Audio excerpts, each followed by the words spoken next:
আমরা কমপ্লেনের এগেনস্টে আমরা বিল্ডিংটা ভাঙতে এসেছি।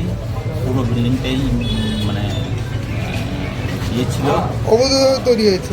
অবৈধভাবে তৈরি হয়েছে এবং আমরা কিছুটা ভেঙেছি। আমরা কোন জায়গায় কি ছিল এটা যদি আমাদের বলেন। পশ্চিম সাইডে আমরা এটা 34 নম্বর ওয়ার্ড। 34 নম্বর ওয়ার্ড। আচ্ছা। এটা পশ্চিম সাইডে আমরা পাঁচিলের সামনের পোর্শনটা ভেঙেছি এবং যেটা মানে এনএইচের উপরে আছে সেটা ভাঙা হবে এবং ওনারা অ্যাপ্লিকেশান দিচ্ছে। অ্যাপ্লিকেশান দিলে আমরা সেটা হোয়াটসঅ্যাপে মেয়রকে জানাবো, নিজের ডাইরেকশান কারা এই ধরনের অবৈধ কনসার্ন পার্টি করেছিল। কোনো পার্টিকুলার নাম পাওয়া গেছে? নাম তো আছে,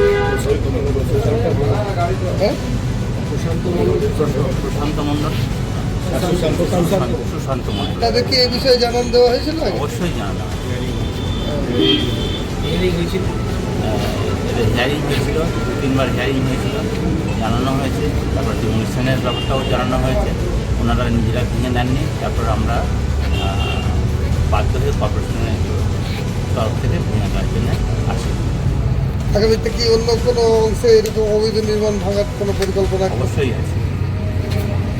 আরও কোনো নোটিশ দেওয়া হয়েছে না নিয়ে যে তবু কতজনকে দেওয়া হয়েছে? হ্যাঁ, অবশ্যই নোটিশ দেওয়া হয়েছে। আপনি পরিচয়টা দেবেন।